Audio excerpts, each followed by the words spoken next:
Auzubillahiminash-shaytanir-rajim. Bismillahir-rahmanir-rahim. Assalamu alaikum. Class 9 and metric. This is your physics class and I am your physics teacher. We studied chapter number 4, motion and force, and discuss about Newton's law of motion. Today we discuss second law of motion. What is second law of motion? When a force acts on an object, it produces an acceleration. जब भी किसी body पर force लगाई जाती है तो उसके नतीजे में क्या होता है कि बॉडी जो है उसमें एक्सीलरेशन प्रोड्यूस होती है. एक्सीलरेशन क्या होती है ये हम पहले चैप्टर में बता चुके हैं. Which is directly proportional to the amount of force. जो किसके डायरेक्टली प्रोपोर्शन होती है? फोर्स के.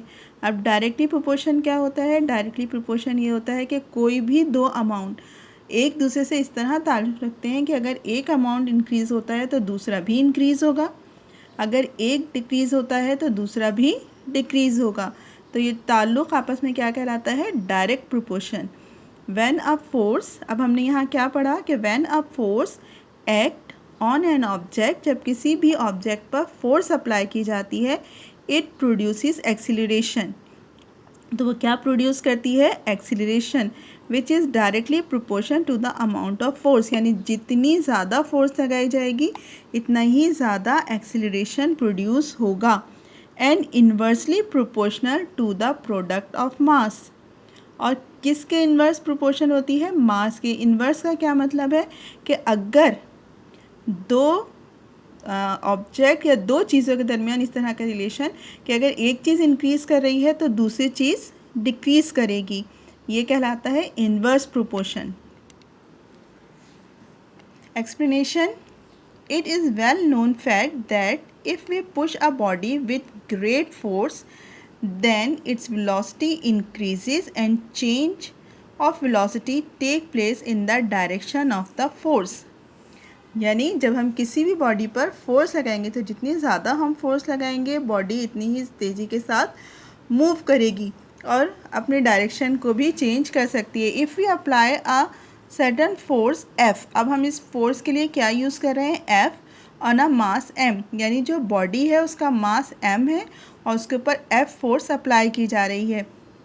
Then it moves with certain velocity in the direction of the force. यानी जिस डायरेक्शन में फोर्स लगाई गई, सपोज़ हमने ईस्ट साइड पे जाना है या हमने उसको जो फोर्स लगाई है किसी बॉडी को वो ईस्ट की तरफ है. If the force become twice then its velocity will also increase 2 times. यानी जैसी जितनी ज़्यादा फोर्स बढ़ेगी इतनी ही ज़्यादा उसकी वेलोसिटी भी इंक्रीज़ हो जाएगी 2 times. In this way if we go on increasing the force there will be increase in velocity. Force increase होगी, वेलोसिटी भी इंक्रीज़ हो जाएगी, which will increase the acceleration. और वेलोसिटी की चेंजेस जो है वो क्या कहलाती हैं? एक्सीलरेशन कहलाती हैं.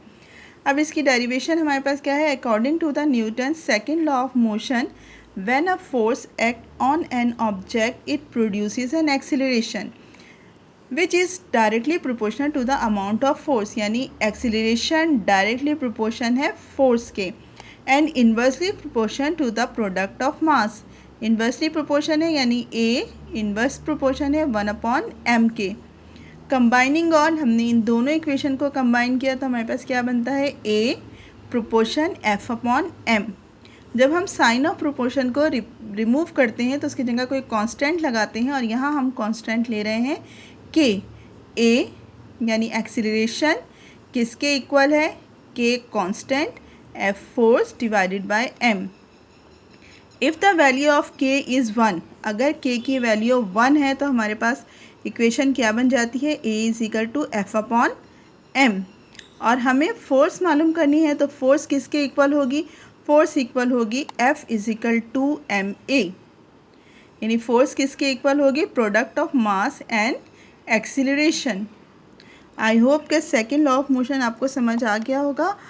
नेक्स्ट क्लास में नेक्स्ट को डिस्कस करेंगे. अल्लाह हाफिज़.